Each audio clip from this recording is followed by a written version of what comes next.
episode of the 905 Roundup. My name is Roland Tanner, I am Joel McLeod. and we have a bevy of stories from around the 905 and possibly further afield. We'll see how we're doing. um, and starting off with a story that the TVO published, kind of pointing out that despite all the changes in the law and everything that's been done to help developers in recent months and years, um, housing numbers are kind of plummeting in Ontario right now, in terms of new builds. So what the hell is this about, Joel? I think you pretty much summed it up right there. Like if you, I'll post a link to the article in the show notes. Give credit where credit's due. But John Michael McGrath of TVO wrote a pretty good art analysis op-ed.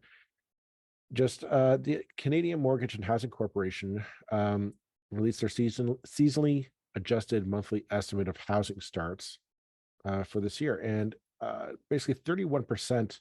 We're seeing a drop of 31% in Ontario overall. Toronto is down 52. We looked at the numbers ourselves, looking for more specific 905 numbers. The besides St. Catharines, Niagara, it's up 29, I believe. But Hamilton's only up 7. Again, those aren't big. Those aren't life-saving numbers there, folks. That's not really a huge endorsement of this plan. I guess it came down to, we've been talking about Bill 23 on this podcast quite a lot, mostly from the Greenbelt angle and how it was carving up the Greenbelt to open land up for development, and it did. But we're not, that there wasn't a huge army of trucks and bulldozers to go in there and start digging holes for foundations and getting homes and whatnot done in there. Bill 23 was supposed to be like, putting the lead foot on the gas pedal of development in this province. It was going to release all the red tape. It was going to open up all the bureaucracy that was supposedly holding back development in this province and giving the developers a green light to go and build. And they are not. It's a problem because we've had a friend of the podcast, Mike Moffat, on some time ago to talk about the housing crisis. And basically we are in a supply problem. The demand is there, but the supply is not. We're woefully behind in what we need to be at the moment, as well as what we're StatsCan and trend lines are anticipating we're going to need for the influx of people coming our way in the next 5 to 10 years. Where are we going to, Mike Moffat, in the article, Mike Moffat is quoted as saying, basically, we need to build a new home, detached house, condo, a rental, whatever it is. We need to build one basically every minute for a decade to meet the federal targets that they've laid out. Provincial targets are a bit more modest, but either way, I mean, that's a huge undertaking that we've laid out in front of us. And quite frankly, Bill 23 apparently does not seem to be cutting its holding its weight in terms of activating that plan. Yeah, it doesn't really surprise me. I mean, you should point out that these are the numbers that the TVO article talks about. They were talking kind of about month-on-month numbers, and my initial reaction was like, well, you can't read a whole lot into month-on-month numbers. But when you look at the seasonally adjusted numbers, which take into account things like, December has all kinds of holidays and isn't necessarily the best month to start things, and when you take all that into account, the numbers are actually clearer, and that is that Ontario is not seeing any uptick in new housing starts. It's actually seeing a significant downtick, and that compares with, well, basically it's pretty bad news right across Canada, but Ontario is among the worst, and the only provinces that are seeing any kind of uptick in new housing builds are Quebec, which has seen a 27% uptick, and Alberta, which has seen 5%, which is kind of neither here nor there in a smaller province. So yeah,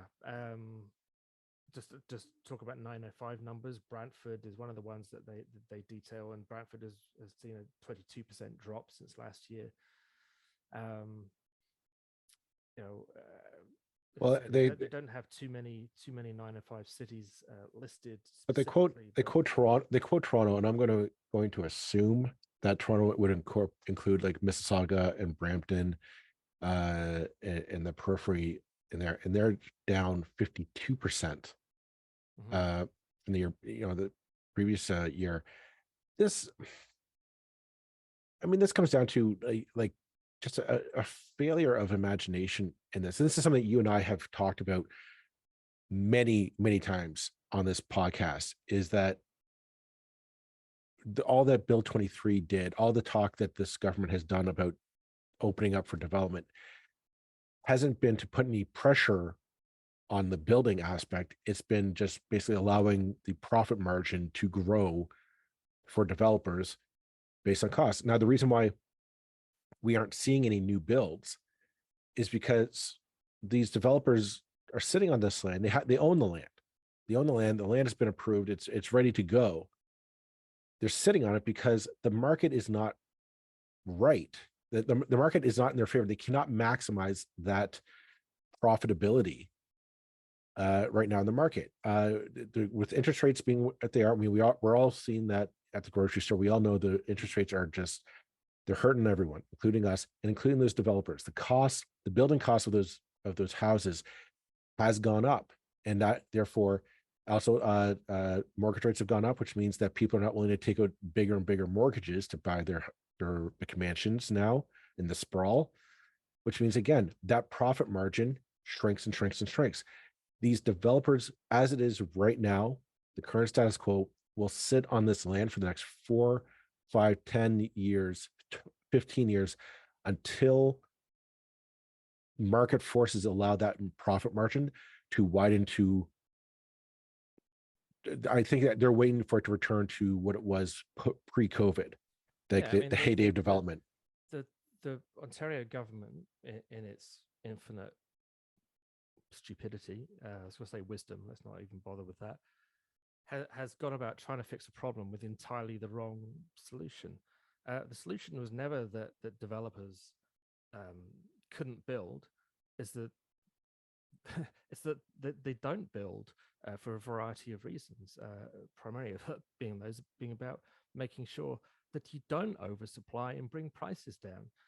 Um, it this is a market thing where all the Ontario government has done is basically created a massive multi-billion-dollar subsidy to the development industry that was already building as much as it wanted to build, which is actually, like you say, sitting on thousands and thousands and thousands of planning approvals, not applications, approvals. They've got everything they need to build, and they don't build. And those approvals just sit there year after year doing nothing, and they wait for the right moment. The right moment has nothing to do with demand. It has everything to do with getting the best possible price. Now, that's fine. Again, I'm not actually criticizing developers for doing what makes sense for their business. It's down to the province to have a little bit of insight into that, and to use its powers to put pressure on the development industry to build now and not down the road. And it could have done that, but of course it didn't, because the developers wouldn't like that. Well, I mean, I think another, like, if we're going to talk solutions to this, there are two right off the top of my head that I could think the government could do. They won't, but they could.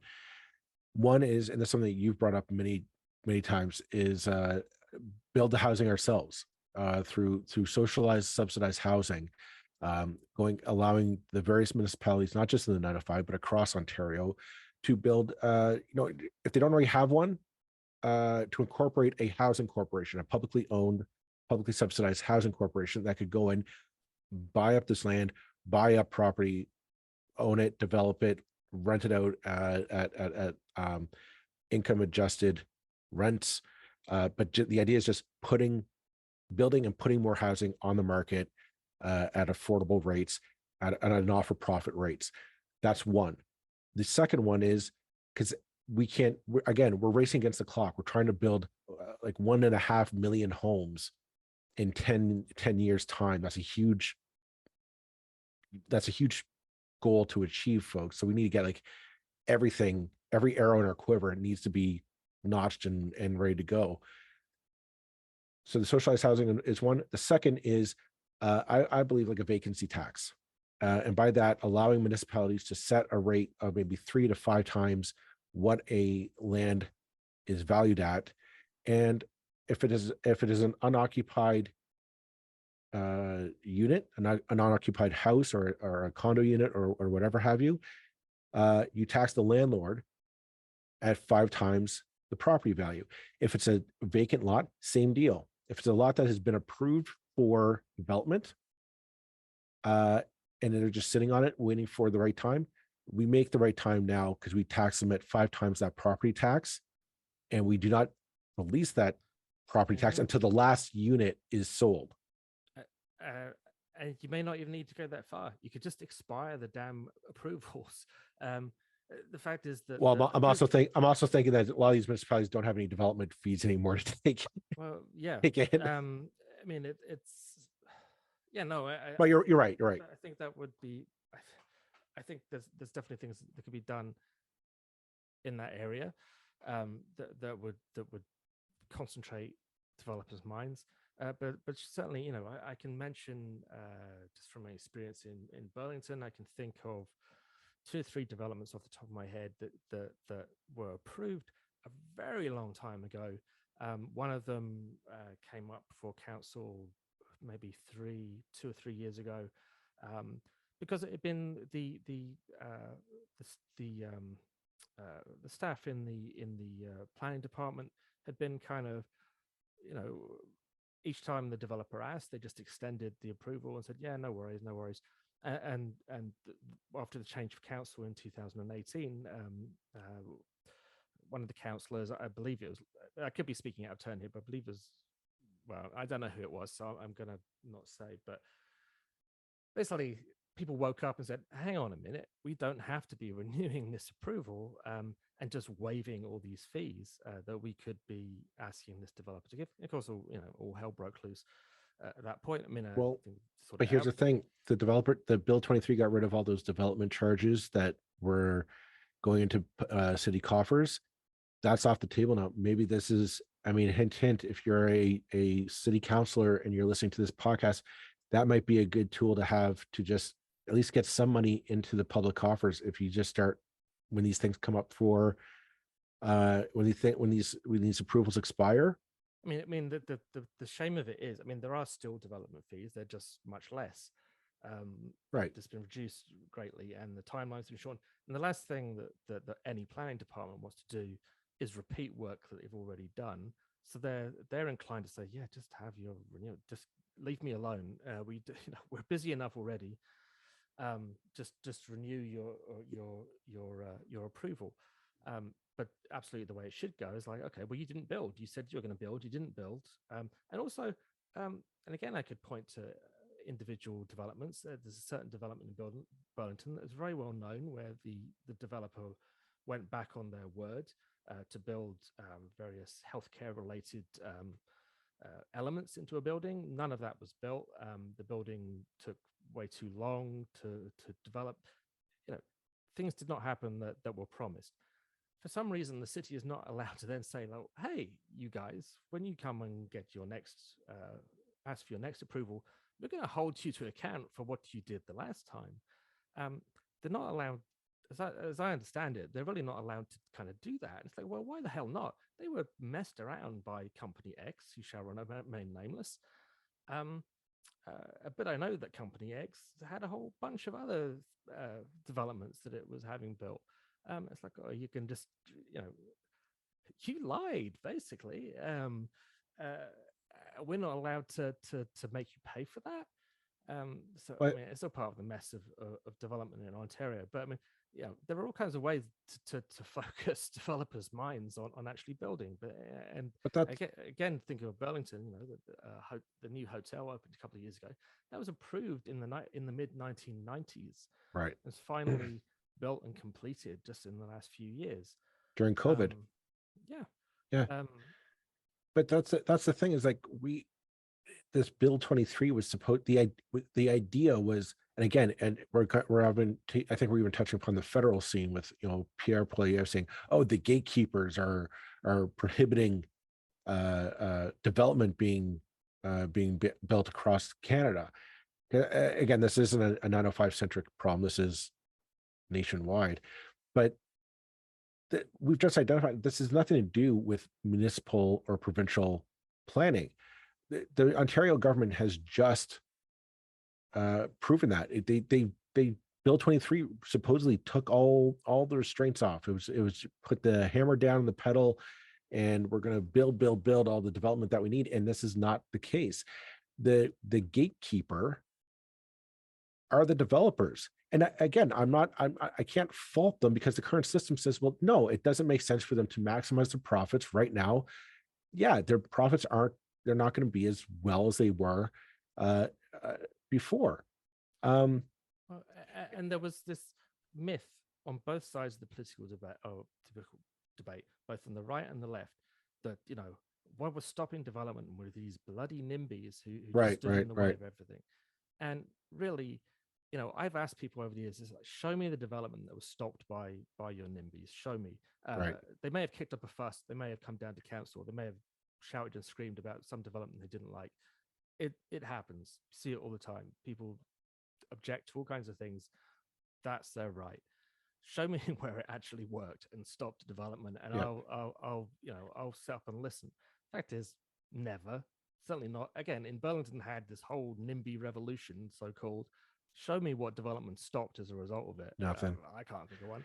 But here's like this is something I've talked with you about kind of offline. I was that like the urgency to build is I think we need a reshape of the entire development portfolio. And here's how I would rephrase it: every city is able to fill in that middle density. Right now, it's pretty much you either have sprawl or high rises. Those are your two options, as it pretty much is laid out in our development plans in this province. I think we need, you and I have talked, we need that middle density. We need that a variety of options, 8-story buildings, single homes. You can have the condo towers, everything in between. Tell the cities, design a plan where you allow that middle density to build, to hit the targets that the province hands down, a la the Places to Grow Act. City has 1 year to come up with that plan. That plan is approved. It's approved by the minister. That's the plan on the record. Do away with the OLT. If a developer brings in a proposal to develop something in the city within that allotted plan, it is automatically approved.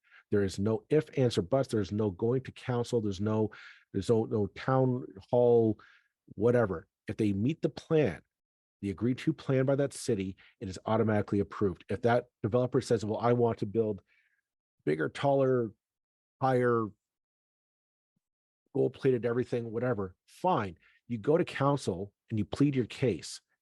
Council has the final say.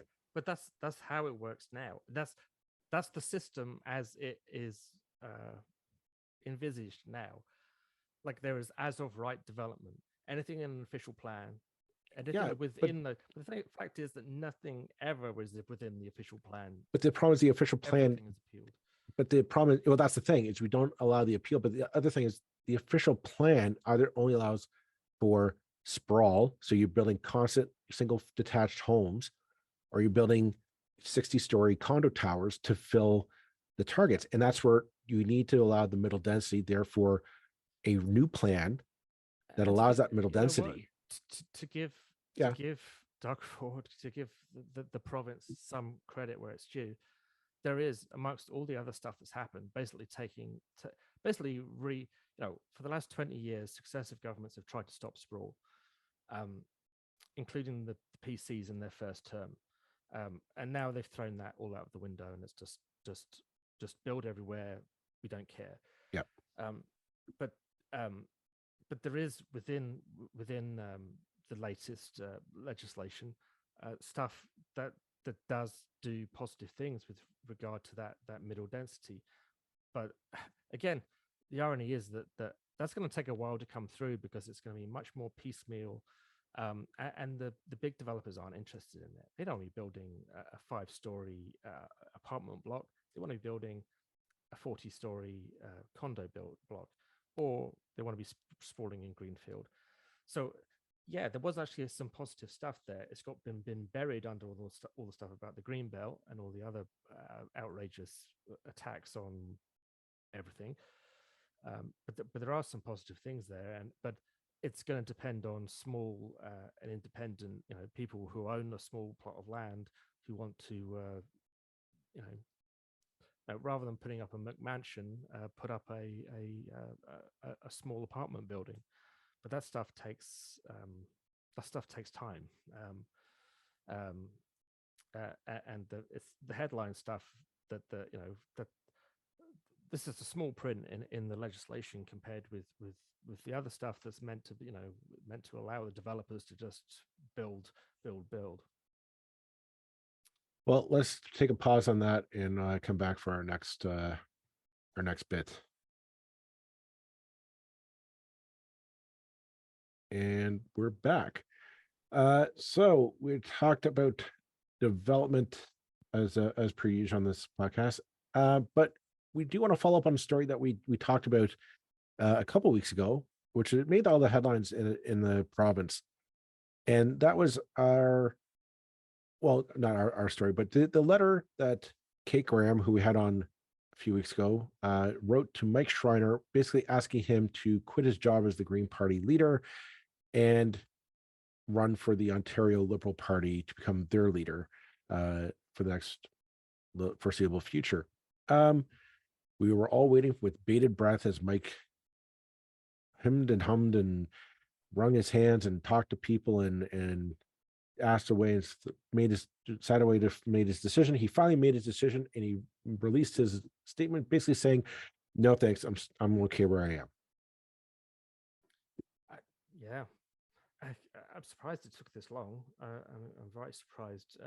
Suggests he thought about it, and maybe thought about long enough to sound out Liberal members to see who would be willing to support him. And I guess the answer came back, not enough.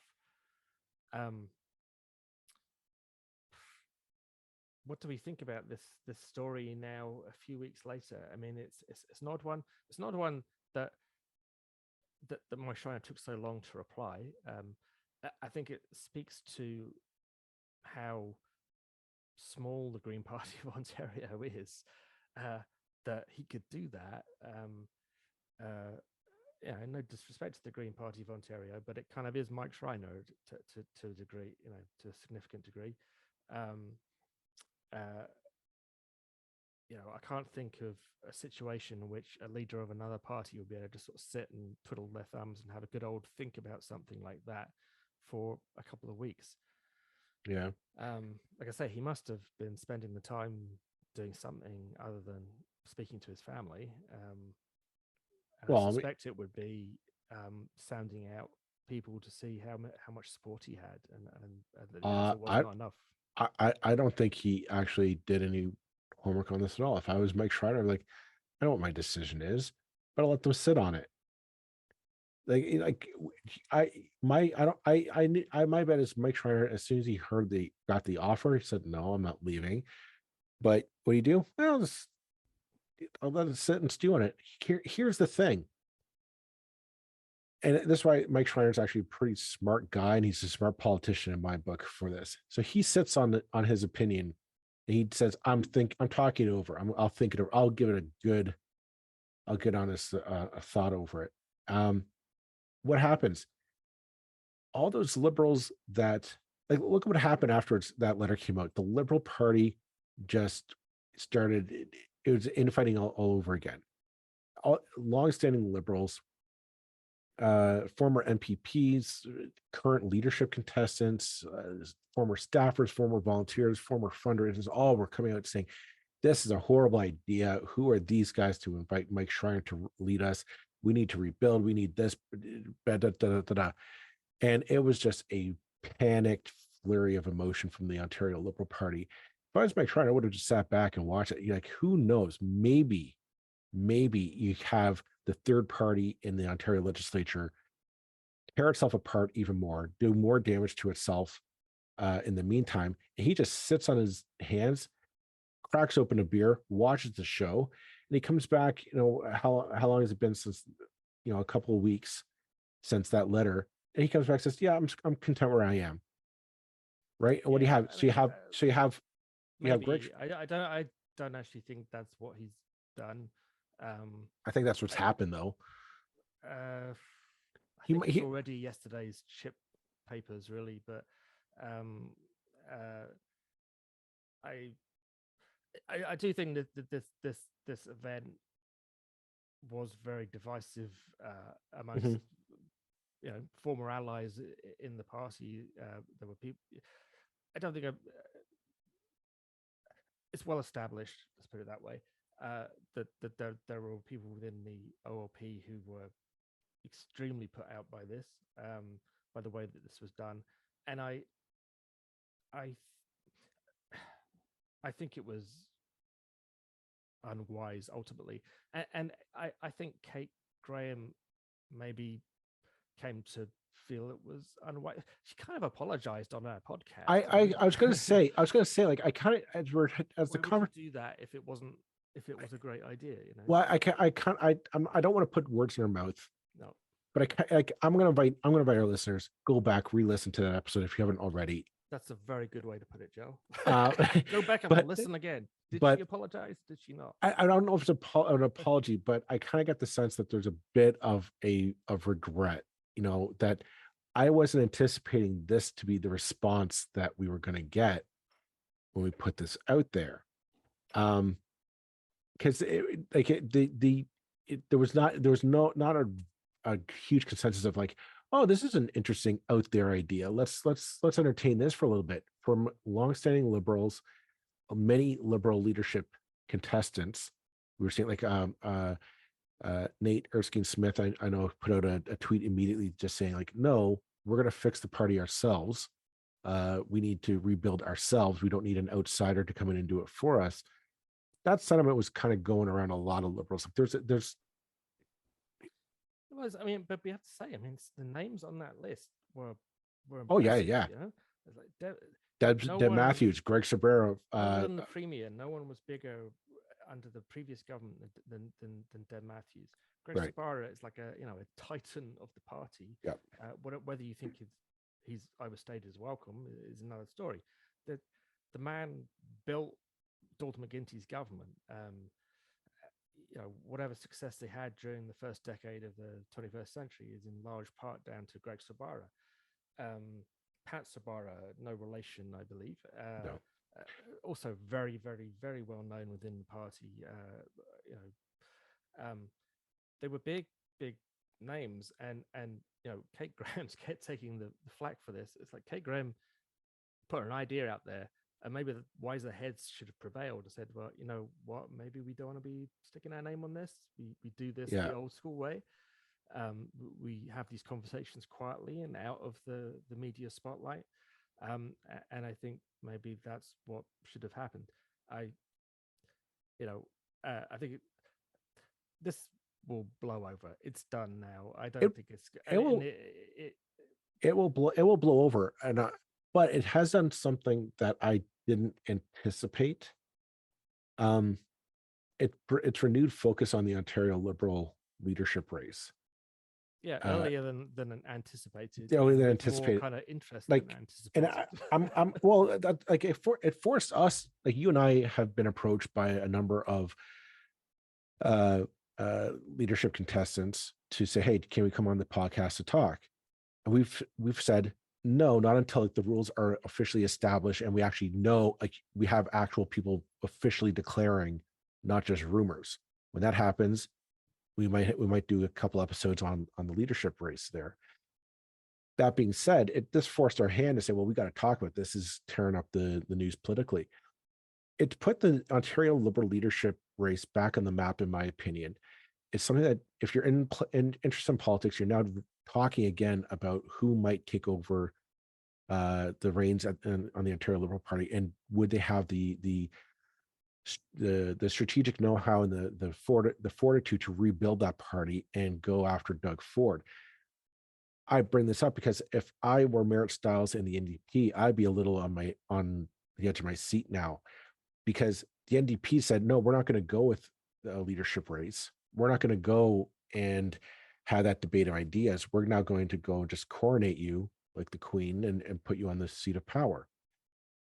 Leadership races matter, and they matter because they get you in front of the crowd. They get you in front of an audience. The Liberal Party needs to re-energize. They need to get new ideas and new people in there. This might do it. It might not.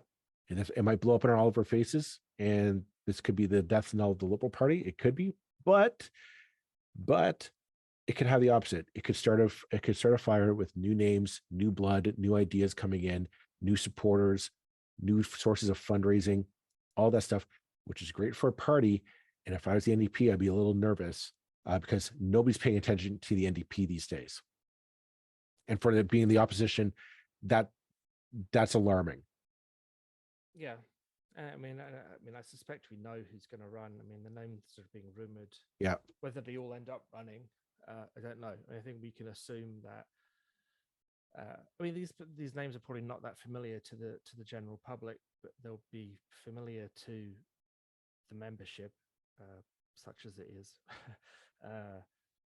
You know, Yasser Naqvi was a very well liked former party president. Mm-hmm. I think we can assume he's probably going to run. He's doing fundraisers and things at the moment. Mitzi Hunter, if she doesn't run for mayor of Toronto, is someone that's just perennially talked about. Nate Erskine Smith. I don't know much about him because I tune out federal politics so much, but obviously has made quite a he kind of well, he's made a name for himself as being the outsider and kind of a rebel, and he's gone kind of at odds with the Trudeau government, which I think that's an interesting line on your resume to put on for a leader of the provincial Liberals, to say the least. Yeah. I mean, maybe. But there's also Jeff Lehman up in Barrie has been touted as a potential. He was a former candidate, and Ted Sue out in Kingston is talked about running. So I mean, there's if all or some of those people do throw their hat in the ring and make a run for it, it's going to garner a lot more attention, especially coming off this letter. There's going to be attention on these individuals to how they're going to rebuild the party for the next election. Whatever you're feeling, whatever your Yasser Naqvi's like the real deal. Mitzi Hunter is the real deal. Nate Erskine Smith is the real deal. These are people who are capable of running a leadership campaign and actually, being of interest, and stealing some headlines and saying some interesting things.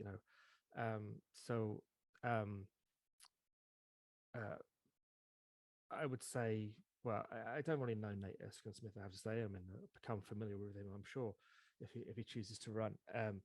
But yeah, I mean, it does come back to the thing of the NDP kind of giving up an opportunity to steal a bunch of headlines.